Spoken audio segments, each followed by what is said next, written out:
Hello and welcome. In this episode, I'm going to share stories where the people involved could not identify what they encountered. In some of these stories, people believe they saw one type of cryptid, but turns out they saw something different entirely.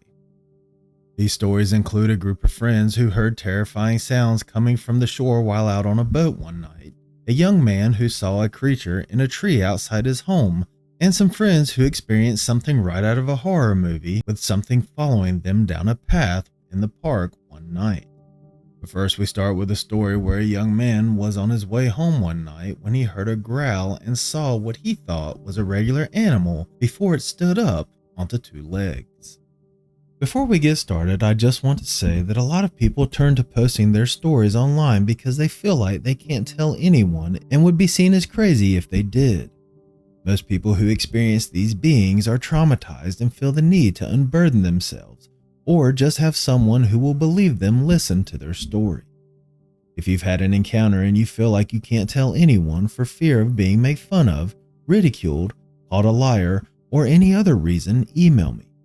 You'll find a sympathetic ear here who will believe you. I do want to mention that just because you email me your story, it doesn't mean it will end up in an episode on my channel. Your story can stay between me and you if that's what you want.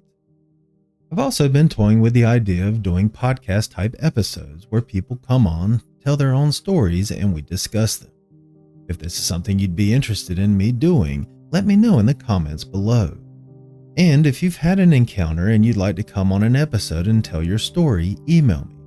My email is wolfwhocriedcryptid@gmail.com. Alright, let's get into today's stories.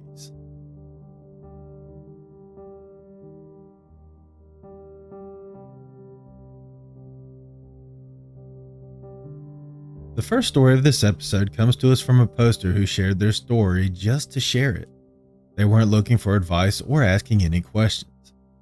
This is actually kind of refreshing to me because most people are traumatized to the point that they need to get their stories off their chest and/or are looking for answers. It seems like this poster was at peace with what happened and just wanted to share their story. That said though, I could be completely wrong, but that's just the feeling I got. The original poster believes he saw a Wendigo that night, but I'm not so sure that's what he encountered. And when I get into the story, I think you'll see what I'm thinking this thing was.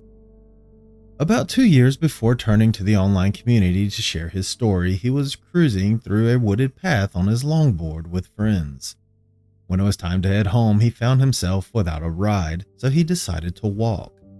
It was late, approximately 2 in the morning, when something unsettling happened. As he walked uphill, he knew there was a slope ahead where he could ride down the other side. That's when an intense feeling of dread washed over him, and moments later he heard a strange growl coming from behind, quite a distance away. The moon was nearly full, providing enough light to see his surroundings. He turned to look and spotted something on all fours.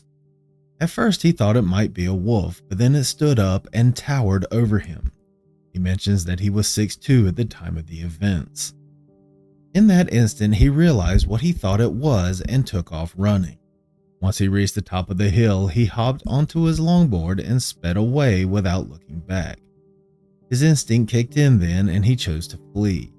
Ever since then, he has never ventured out there that late. He added in response to some comments that he believes this thing was about 11 feet tall, possibly even taller. He doesn't really believe in cryptids, and given how late it was, he doesn't believe it was a prank.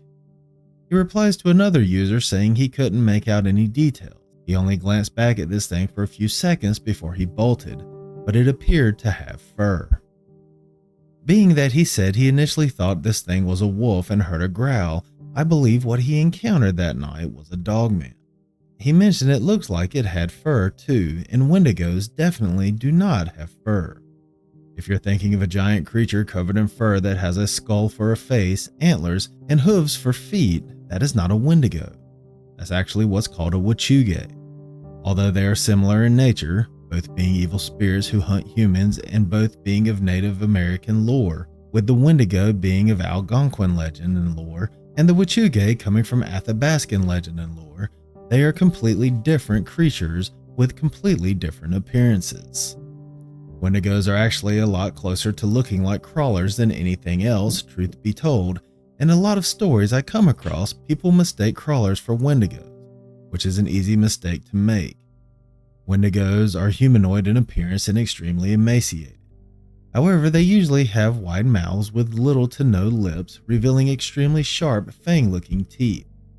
They also don't have black pits or hollow-looking sockets for eyes, which is how crawlers are normally described. They are also way more vicious than crawlers. They aren't usually described as being 11 feet tall either. However, that's very large for a dogman too.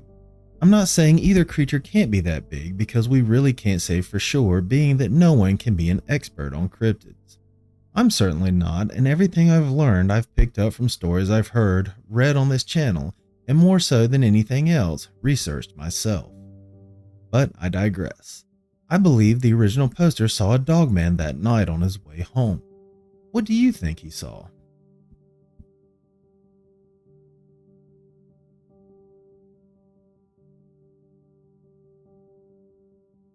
The next story comes from a poster who shared his and his friends' terrifying encounter while out on a lake in a boat one night. The small lake in question is called Wood Creek and is located just outside of London, Kentucky. In the early spring, 4 friends were sleeping on a pontoon boat anchored in the heart of a cove for the night. In the middle of the night, the original poster's friend woke up and urged him to be quiet and listen closely. They could hear something darting through the woods surrounding the cove. Just as they were about to dismiss it as a deer, they realized it was bipedal, and what they heard sounded like a person running along the path. When it reached the far side of the cove, a blood-curdling scream pierced the night, rousing their other 2 friends from their sleep. They sat in stunned silence, listening to a series of bizarre noises that sounded like a tormented goat. Whatever it was, it approached the water and they could hear splashes echoing in the stillness.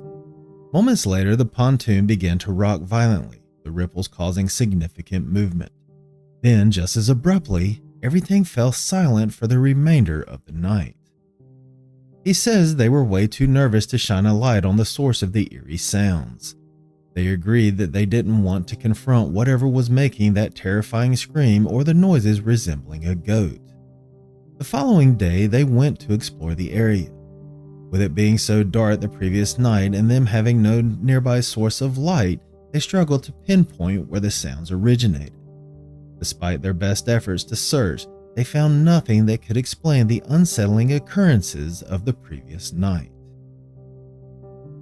I'm not sure if this was their first time sleeping on a boat, but I'm willing to bet it will definitely be the last time, at least on that lake. I know that must have been scary waking up to hear that happening on shore, but there had to at least be some sense of security being out on the water.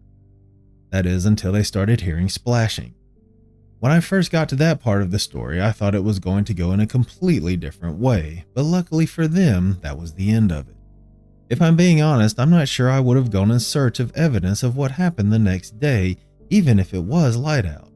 There's no telling where this thing could have been, and if it was a cryptid or any predator really, they can conceal themselves no matter the time of day or night. What makes me think this was a cryptid though, or at least not any normal animal, was the fact that the original poster and his friends all agreed it sounded like what they heard that night was bipedal. Then there are the noises they described as sounding like a goat. This of course makes me think Goatman, but if I'm being honest, there's no telling what was really out there that night. What do you think they heard? And would you have gone to investigate the next day?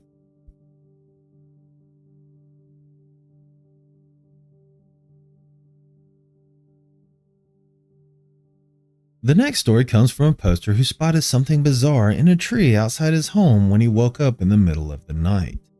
This story comes to us from New York, but not in the city. This one falls in line with many I see from upstate New York, which seems to be a hotspot for cryptid activity.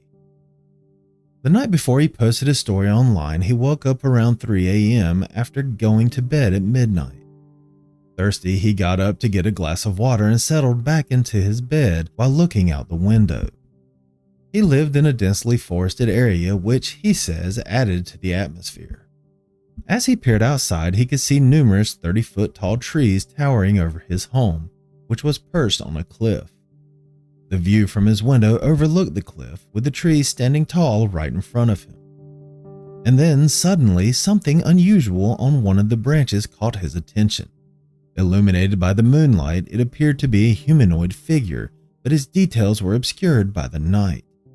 A wave of fear washed over him as he realized it was about 7 feet tall, crouched on a sturdy limb. After a tense 10 seconds, it turned its head and made eye contact with him. He describes the eyes as being red. They locked eyes for about 10 more seconds before it seemed to lose its balance and fall from the branch. He hurried over to the window to see what happened, but it quickly disappeared into the underbrush, darting away into the forest. He could see the bushes rustling as it vanished into the shadows. Curious about the creature's identity, he turned to some online research and believes what he saw could have been a Wendigo. Although he's uncertain if that's the case, he ends by asking if anyone knows what this thing could have been. I know he believes this thing was a Wendigo, and being that he is in New York, it very well could have been. But just like I mentioned in the first story of this episode, Wendigos and crawlers are similar in appearance, and both are misidentified as the other on a regular basis. He also doesn't go into detail about what this thing looked like other than saying it was a 7-foot tall humanoid figure. I really can't say for sure what it could have been. This also isn't the first story where I've heard of a Wendigo or crawler type creature being in a tree. But how unsettling would it be to look out your bedroom window and see something like that perched on a branch, and then for it to turn and make eye contact with you? I believe I'd sleep with curtains or blinds on my window and close from that point on. He doesn't say if he saw it again, so it sounds like this was a one-off sighting. I'm hoping that's the case, but knowing that this thing is out there would have me treading carefully from that point forward, especially at night. What do you think about this one? What would you do if you looked out the window and saw a creature like that in a tree looking at you?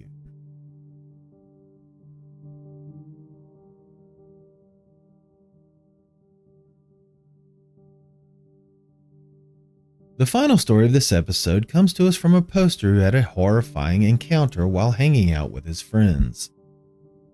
His story takes place in New Jersey at a park he says is located between Central and North Jersey.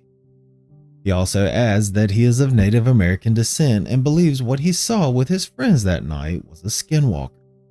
I, however, respectfully disagree for reasons I'll talk about after the story. A few nights before he posted his story online, the original poster and his friends were cruising around when one of them suggested they head to the park to catch the sunset over the lake.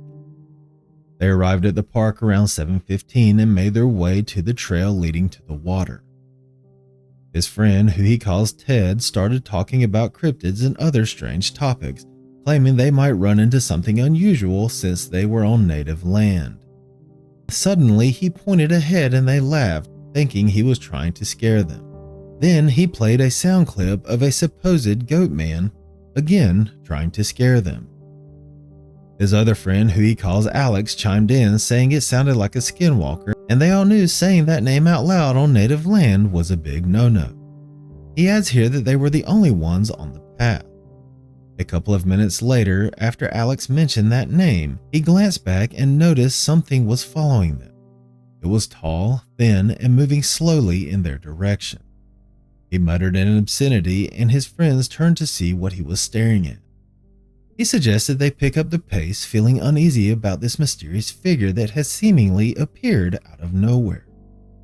He and his friends found no signs of anything unusual, no footsteps or sounds like rustling in the forest. His friend mentioned that once the entity showed up, they smelled a foul odor, which his friend said, according to Native American legend, indicates a skinwalker is nearby. In a panic, they sprinted down the trail, desperate to escape. When they glanced back, this thing was still following them, moving at a slow, steady pace. Believing they were safe, they resumed walking normally, especially since they were near a busy road with cars going by. Out of curiosity, the OP turned back to check their surroundings, and to his absolute horror, he realized the creature had closed the distance. It was now only about 100 feet away, completely silent, and they were paralyzed with fear as they noticed it had no face. Instinct took over then, and he and his friends ran back to the car.